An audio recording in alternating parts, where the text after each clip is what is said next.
my life. I started and building a personal brand business is awesome. Okay, let's start What with are people raving about? How can I do more of that? our culture, this instant gratification. I'm going to do this. It's a practice of a meeting, so we remember who agreed what.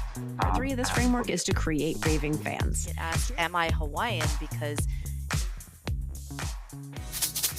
Hey there, Shakers, and welcome back to another episode of Worth Your Salt, the podcast that's here to supercharge your marketing in the health and wellness space. I'm Jennifer Orechwa, story brand certified coach and author of the new book, Get Found, Get Booked. And over the past 2 decades, my team and I have tested, iterated, and figured out what it takes to market and grow so you don't have to. Now I'm here to help you apply the marketing systems that truly work. At Salt Marketing, we're all about helping wellness practitioners like you build trust, authority, and a nonstop flow of clients. So if you're ready to take your practice to the next level, you're in the right place. Let's get started. Now, what if the knowledge you've gained from years of working with patients could do more than serve the people in front of you? What if it could position you as the trusted authority in your field and attract your ideal clients? Today, we're diving into one of the most powerful and often overlooked ways that wellness practitioners can grow their influence and their business: writing a book. My guest today, Daria Anne DiGiovanni, is a content strategist, ghostwriter, and founder of True Voice Writing, where she helps purpose-driven professionals turn their expertise into powerful books that build their brand and expand their impact. She's worked with medical professionals, wellness practitioners, and entrepreneurs, and she was also the editor behind my own book, Get Found, Get Booked. After navigating her own health journey and finding healing through root cause approaches, she's deeply connected to the mission that so many of you share. So if you've ever thought about writing a book or wondered if you should, this conversation will shift what you believe is possible. Daria Anne, thank you so much for being here. Welcome to Worth Your Salt. Oh, thanks, Jennifer. I'm really glad to be here. Now, you've worked with so many professionals to help them turn their ideas into books. What led you to focus on writing and storytelling in the wellness space? Was, a decades-long journey to functional medicine. It started when I discovered natural progesterone back in 2002 in a very unexpected place, and just went on from there. And I'm just such a passionate advocate for this because I see so many people suffering, whether it's online or people I know in real life. And I'm like, there's another way. You just have to be willing to invest in your health. And so that's really why I wanted to marry sort of my writing ability and my ghostwriting ability with helping practitioners who are treating people this way, because it's such a personalized way of doing medicine, practicing medicine. Yeah, I love that. And I think that's probably why I was drawn to you as well, because you just have a certain perspective on this industry that not a lot of ghostwriters or editors might have. And of course, as we mentioned, you were the editor for my book, Get Found, Get Booked. So I've seen firsthand how you bring these ideas to life. But for someone who's never thought about writing a book, why should they even consider it? Well, a book is an evergreen brand asset. It's really an authority marketing tool, and it really is a differentiator because, as we know, like, social media is wonderful, right? It's kind of a mixed blessing, though, because there's a lot of noise out there. And a book is really a way to kind of differentiate yourself from that. Now, social media is great when done right. I'm not suggesting that, but when you add a book to that and you really take the time to put your knowledge and expertise into this organized professional product, it just elevates your credibility in the minds of other people. I mean, obviously you already have credibility, you already have the education, the intelligence, you care about your patients as a practitioner, but I'm talking about the perception other people have of you. It just, for whatever reason, writing a book just elevates that perception. And if somebody's deciding, they're online searching, and they're deciding between a practitioner who's written a book and one who hasn't, it's most likely that they're going to choose the one that has written a book, provided that it's done professionally and done the right way. Yeah, for sure. It's an authority play. But why do you think wellness practitioners in particular are uniquely positioned to benefit from writing a book right now? It's a great opportunity to set yourself apart, and say to your readers, here's who I am, your ideal patients or clients, here's who I am, here's my background, there's another way to do this. I can help you get well. Now, the flip side of that too, though, with this type of practice, it requires patient participation. So I think in this insurance-driven system that we've had, people are just so used to like outsourcing their health to their doctor. Oh, you have this problem here. Let me write you this prescription. You're depressed. I'm not going to check your hormones to see if that's the problem. Let me just write you this, this prescription for an antidepressant. And maybe sometimes people need that as a bridge to get from where they are to where they need to be. But really, root cause medicine is the way to go if you really want to get well. And I think a lot of people now are starting to wake up to that. I mean, we see it, oh God, it's online everywhere. People are just absolutely frustrated with insurance, not covering things. They're frustrated with their doctor just telling them it's all in their head, your labs are normal, they still feel like garbage, so it's just not a ripe opportunity now to write a book and really position yourself as that authority. Yeah, that makes sense. I want to dig back into something that you alluded to a minute ago. There's a lot of noise in the wellness space, social media, influencers, conflicting advice. So where does a book kind of fit into that landscape, that strategy? So I think a book, again, I just think it really can set you apart, because if you sit down and really put your knowledge and expertise into a book and include, confidentially, of course, like case studies of patients, like I can give you an example going way back. So I discovered Dr. Atkins in 1999, and social media didn't exist back then, but what did exist were people saying, oh my God, that diet's going to kill you. He's a quack. He's horrible. I discovered his book sort of by accident through a coworker. And as I read it, and there was case study after case study of reversing diabetes, reversing heart disease, just with food, I was like, oh my God, like, why isn't the AMA like breaking down this man's door? Well, now I know better. I was a little naive back then. But the point is that book in my mind shattered this misperception that I had of this doctor who's, low carb lifestyle absolutely changed my life. That was part of my health journey. So in the same way, I think when you can put a book together and you can discuss confidentially, of course, again, case studies. And I've done that with clients where they'll tell me a situation with a patient. I'll say, okay, well, just explain it, in a way that it, doesn't violate HIPAA, because that's very important, right? But, when people, it's kind of like that social proof that we talk about, like on social media, but you can do that in a book. So when you can back up what you're talking about with actual case studies, and even your own journey too. I mean, I've met a lot of practitioners who went this way because of their own health journey. That's really powerful when you can put that out there. So I think the book just really extends that credibility and kind of sets you apart from all the noise we hear on social media. Yeah, and I love that idea of sharing your personal journey. I was telling you before we got on, I had a client this morning, and her personal journey was very much a part of why she went into practice. And so I think that being able to convey that is a huge authority play as well. So when you look at the most successful practitioners or thought leaders, what role does authorship typically play in their brand or their business growth? I think for anybody that's just looking, like I said, to differentiate yourself from your competitors, a book is a great way to do it, because you're not going after everybody. You want to focus on your ideal client. And whenever I meet with anybody, whether I'm ghostwriting or editing, that's like my first question. Like, who's your ideal client or patient? Kind of like your ideal client profile, right? Like, explain this person to me. I want to understand who they are, why you want to write this book, what you need to tell them. What education are you trying to get across in your book? And what do you want to compel them to do? Because that's very important too. We can talk about that. But when you're structuring it, as you know, Jen, in digital marketing, you always want to have a call to action. And there's a specific way that we structure nonfiction books to do that, so that hopefully that reader will then want to continue the conversation. Yeah. I know there's a little bit of an intimidation factor. A lot of people might think I'm not a writer. So what would you say to the practitioner who feels like they don't have the skill or the time to write a book? That's why ghostwriters exist, because not everyone is a writer, right? So, and believe me, I think we would all be amazed by how many books, if we knew, are written by ghostwriters, books written by famous people that had ghostwriters behind them. So no, not everyone's a writer, right? Just like I'm not a doctor, but you have that expertise. So when you work with the right person who understands what you do and who can sit down with you, I think the two biggest qualities in a ghostwriter, two must-have qualities, aside from obviously the ability to write and organize a book, is you have to have a genuine interest in the other person, and you have to be able to write in their voice. Well, I actually have a passion for wellness and this type of work. So when I work, I'm thrilled whenever I get a chance. I'm working with a nurse practitioner right now, and like, I look forward to our calls every week because I get an education. It's wonderful, and I'm helping her, and I know that this is going to expand her practice and help more people achieve wellness. So you don't have to be a writer. You just need to work with the right person who can put your words down on paper, who can help you organize a book. That's really a huge, huge thing to start with. I'm talking when I'm starting ghostwriting, like starting from scratch. I don't have a book. We're just, we're from ground zero. I usually do like a very thorough, like a first interview where I kind of get an overview of like, okay, what chapters are we going to include as far as topics and everything? And a little bit more about them and their story. And then I put together an outline first, and then I have them approve the outline. And then we go from there. So I have a very structured process that I follow, because I want to respect their time, because the whole point of hiring a ghostwriter is to take that off your plate. But I tell them, like, I do need some of your time, because I'm not a mind reader. Like, I'm a ghostwriter, but I can't read your mind, and I'm definitely not a doctor. So we need to have, and I work with them, hey, Wednesdays at 9:00, is that good for you? Whatever they say that they could set aside once a week. And then I make that time count, so that I get the information I need to write the next couple of chapters, and we continue on in that way. But yeah, you don't have to be a writer. You just need to work with somebody who can put your words and your expertise into a book.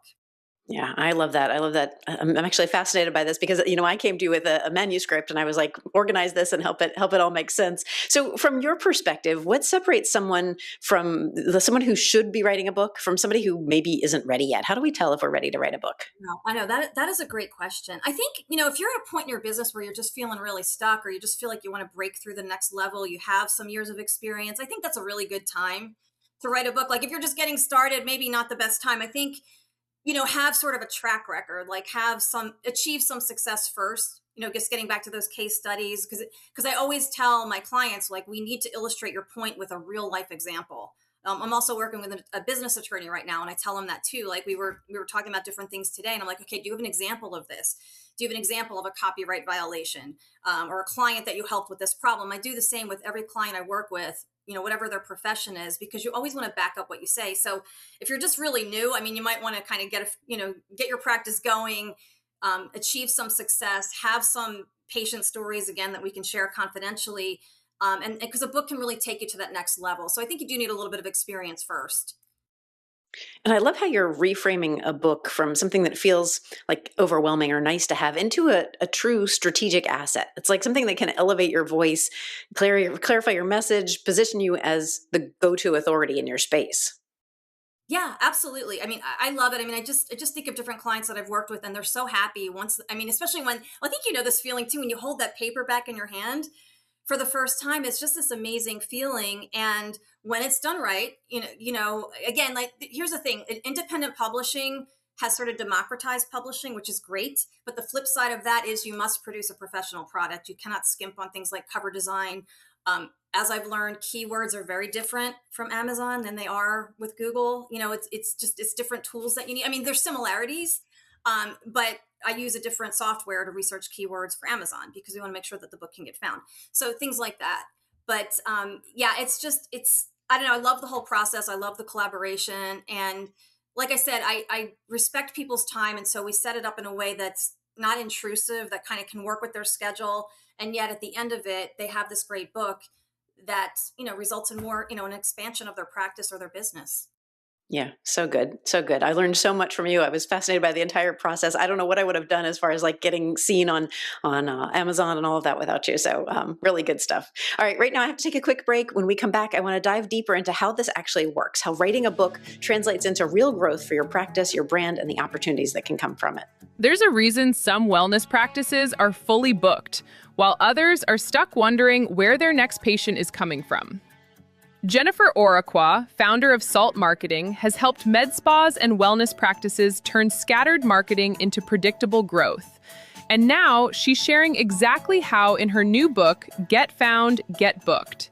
This is the same system used with Salt Marketing's highest level clients to attract the right patients, build trust online, and create consistent bookings without relying on constant promotions or guessing what to do next. Inside, you'll discover how to finally get found, get chosen, and get booked with a clear, repeatable marketing system designed specifically for wellness businesses. And you can start today. Go to getfoundgetbooked.com to download Chapter 1 for free. Get started building marketing systems that work for your practice at getfoundgetbooked.com. What are you waiting for? All right, we're back with Daria Anne DiGiovanni, and we're talking about how writing a book can completely transform the way you show up as a wellness professional. So, Daria Anne, before the break, we talked about why a book matters and how it positions you as an authority. I'd love to get a little bit more practical and kind of talk about what this actually looks like in the real world. So let's go back to that idea of authority. How does having a book instantly kind of change the way a practitioner is perceived? Well, again, they've taken the time to put their knowledge and expertise into a book. And when it's done right, and when I say that, there has to be sort of this balance between your personal story, because that's important to make yourself relatable, right, to the reader. But then you also, that old marketing term, what's in it for me? So we have to combine those two things, like what's in it for the reader. And I just think when you can make that connection and still have your expertise come across and position yourself, I know you're certified in story brand, like position yourself as the wise guide your ideal patient or client needs to solve their problem. It just goes a long way. Like I was saying, like if they're searching online and they see that you've written a book and the other practitioner down the street hasn't, they're much more likely to go to you, just simply because they're impressed by the fact that you took the time to do that and create this professional product. Yeah, absolutely. And I can say, what you helped me create, like, I'm super proud of it. Like, this was kind of bursting out of me. Like, I already had it kind of in my head the whole time, but I didn't have the vision for, like you say, when you hold it in your hand, it's a different experience. So in your experience, what happens to someone's confidence and clarity and messaging after they go through this process of writing? They're excited. I mean, they just, it definitely grows their business. It leads to podcast opportunities, speaking engagements. I'll give you a different example that's sort of non-medical, but I ghostwrote a book for a Navy SEAL last year. And when he met with me and Michelle, who I kind of aligned myself with, she's a book publicist. We asked him, what are your goals for this book? And he said, I make 90% of my revenue from physically flying around the country and doing speaking engagements. I want to do more elite one-on-one coaching. I mean, I still want to do speaking engagements, but I kind of want to transition out of that and into just masterminds and one-on-one elite level coaching virtually. And so his business has been taking off, but he's been thrilled. I mean, I see his posts on LinkedIn and I see him all doing all these different things and gaining new coaching clients. And so he's, it's not going to happen instantaneously, but it seems like he's doing more of what he wants to do. And he's kind of transitioning out of physically having to travel all over. So it really depends on the client and their goal for the book.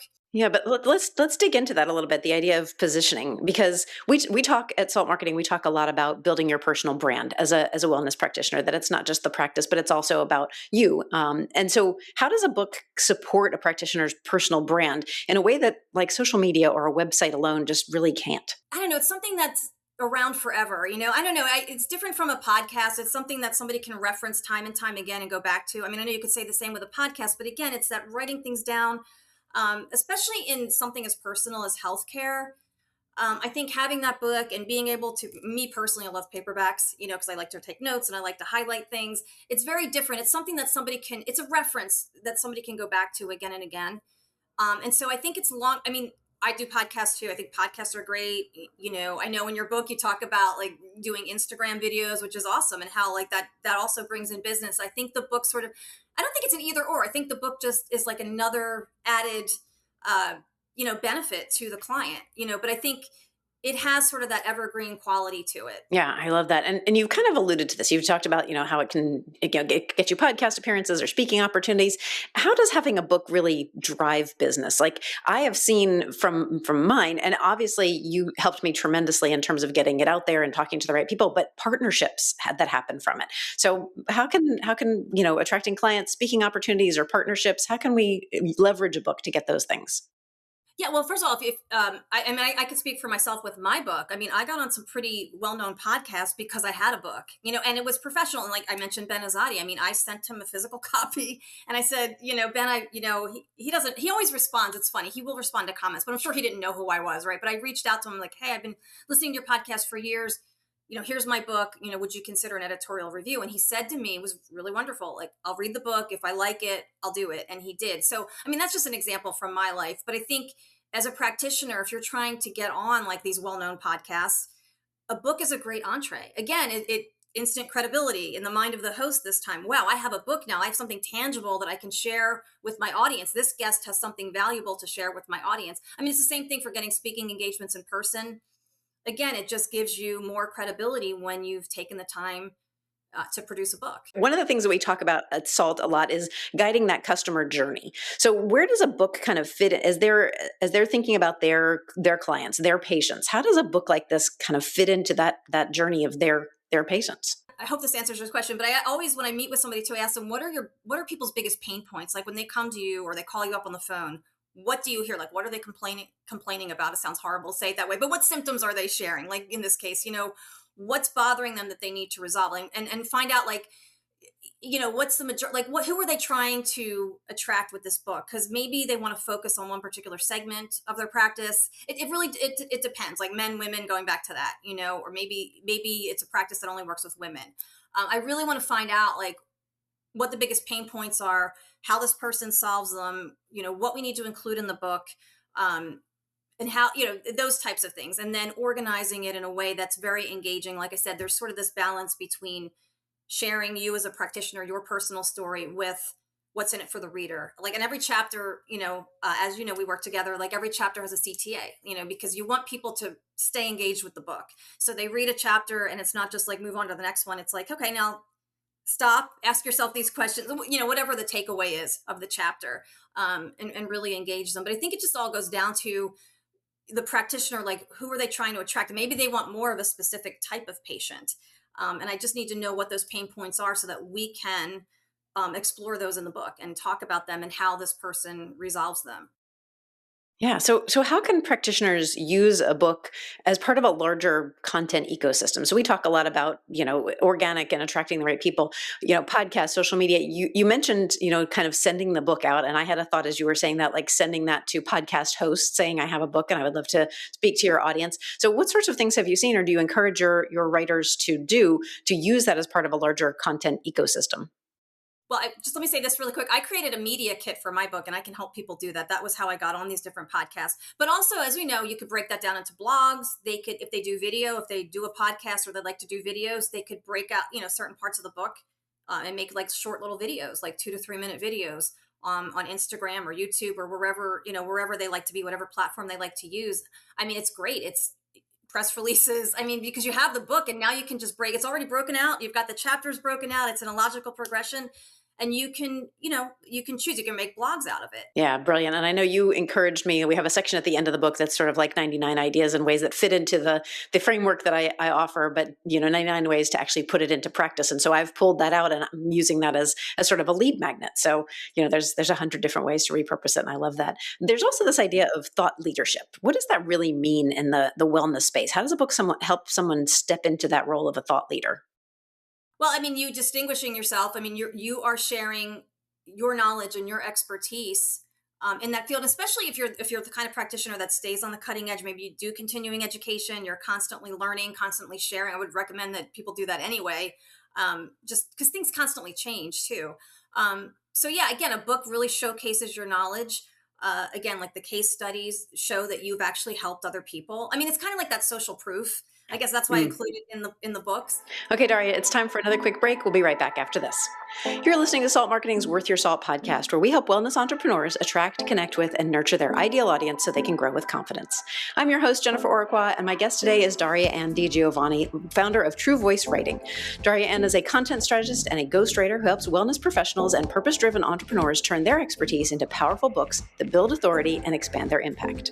If something you hear today sparks an idea or gets you thinking differently about your own voice and message, we'd love to hear from you. Connect with us on Instagram, LinkedIn, or Facebook, and let us know what resonated. We're back. And Daria, let's shift into the practical side of this, because at this point, everybody's probably thinking, I have a book in me, but where do I even start? So I want to walk through what it actually looks like to go from idea to published author. So if you're thinking, okay, I want to write a book, what's the very first step they should take? Well, I would suggest reaching out to me for a discovery call. I offer a no obligation 30-minute discovery call because I really want to get to know them, get to know you, right? And understand, again, who you are, what you do, who you're trying to reach with this book, like all that important information that we can really delve into it. And so, okay, so let's say we have that call, they're ready to move forward. I start with, my process is really, like I said, I start with asking them, okay, listen, I understand you're hiring a ghostwriter because you don't want to, you don't want to take more time to write a book. So you need me to do that. I get that.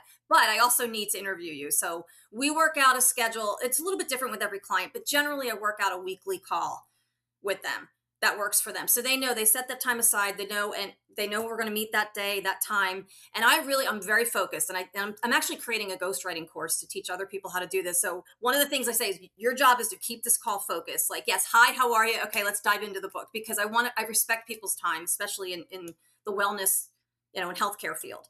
And so I really make sure, so that first call, I think I talked about this, but that first call is really kind of getting an overview, like who they are, what topics do we want to cover in the book, right? And why, and maybe we might get into asking them, I might ask them about a few patients on that call, but I really just want to understand what a full book, thorough book looks like in their mind as far as the information we want to share.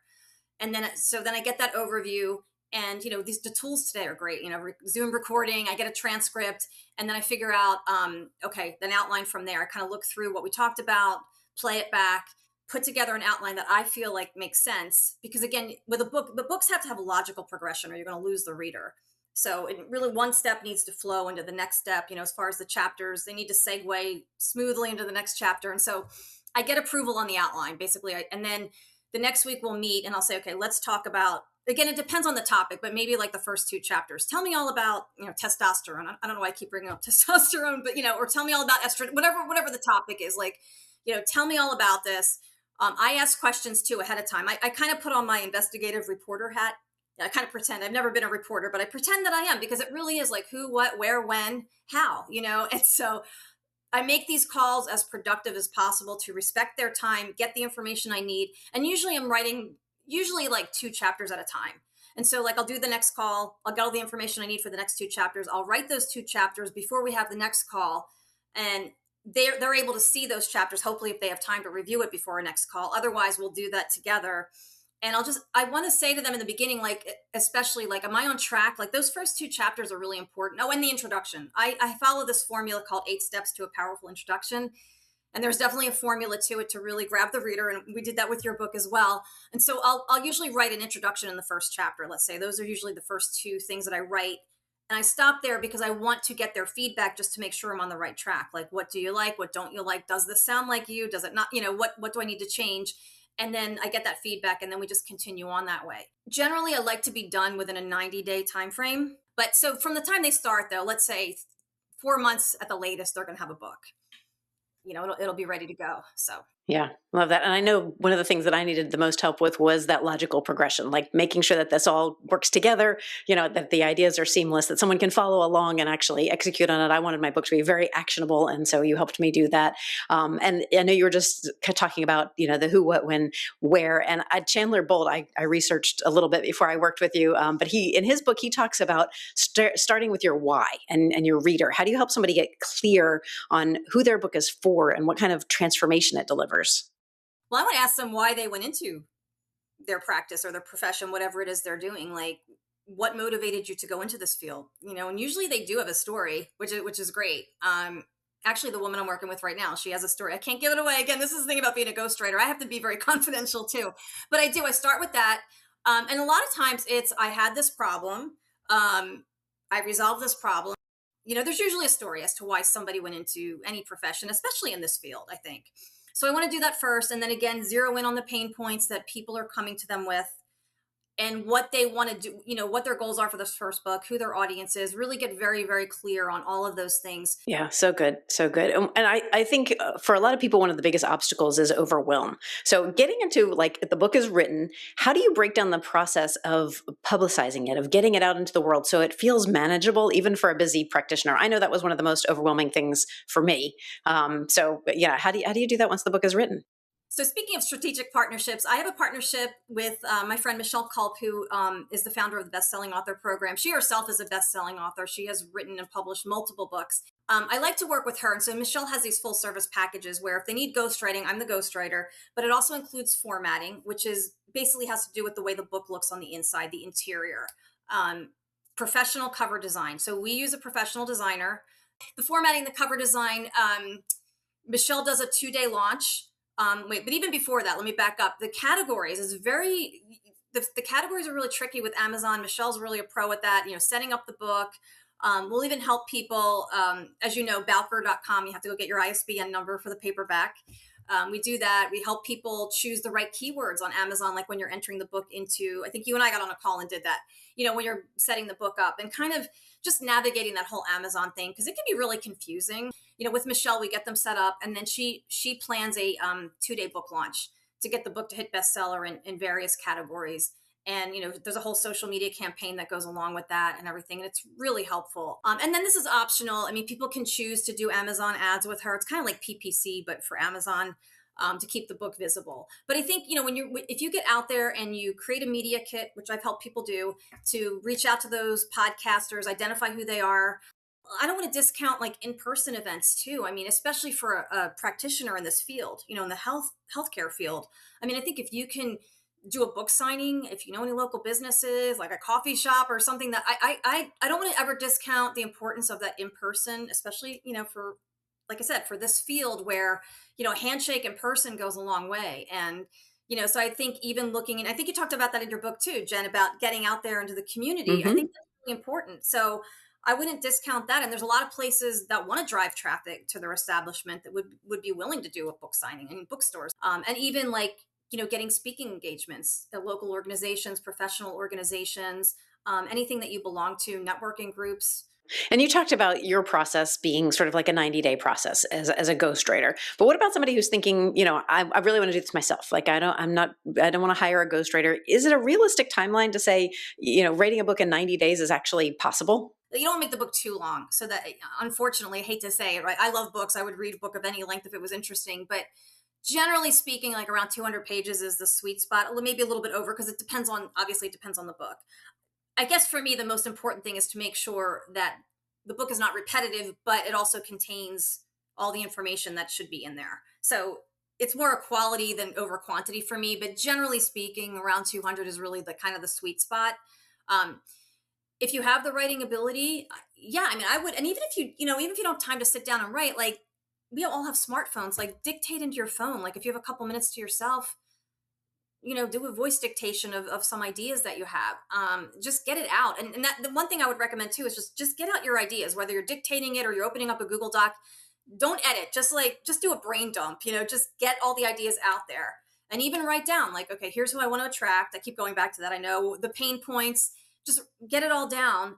So I love that advice of get out your phone and just start dictating. What would you say to someone who's been thinking about writing a book for years but hasn't really taken action yet?